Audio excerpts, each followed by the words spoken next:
Supreme कोर्टाचे सरन्यायाधीश असं म्हणतात की बेरोजगार तरुण झुरळासारखे आहेत. ते आरटीआय कार्यकर्ते बनतात किंवा मीडियात जातात आणि सगळ्यांवर हल्ला करतात. ही गोष्ट जेन झी अर्थात तरुणांच्या जिव्हारी लागते. त्यानंतर अभिजित दिपके नावाचा महाराष्ट्रातील संभाजीनगर जिल्ह्यातील तरुण, जो की अमेरिकेमध्ये शिक्षणासाठी आहे, तो कॉक्रोच जनता पार्टी काढतो उपरोधिकपणे सीजेआयवर टीका करण्यासाठी.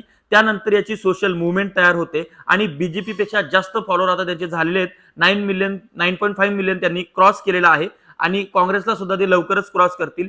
त्याच्यानंतर यांचा जो मॅनिफेस्टो आहे हे खूप जबरदस्त आहे जाहीरनामा. त्याच्या माध्यमातून ते म्हणतात राईट टू रिकॉल, म्हणजे एखादा लोकप्रतिनिधी निवडून दिल्यानंतर तो जर काम करत नसेल तर त्याला खाली खेचण्याचा अधिकार असला पाहिजे. सध्या त्यांची महत्वाची मागणी ही आहे की नीटची जी पेपर फुटी झाली याची केंद्र सरकारने जबाबदारी घ्यावी आणि केंद्रीय शिक्षण मंत्र्याचा त्या ठिकाणी राजीनामा घ्यावा.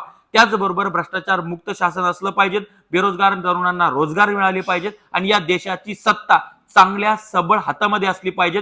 हिंदू मुस्लिम असं राजकारण चालणार नाही. विकासाच्या मुद्द्यावर राजकारण केलं गेलं पाहिजे. त्याचबरोबर सगळ्यात महत्वाचं म्हणजे काय की आता मोठ्या प्रमाणात भारतातला तरुण याला सपोर्ट करतो आहे. वेगवेगळ्या राज्यांचे सुद्धा ऑफिशियल पेज निघत आहेत.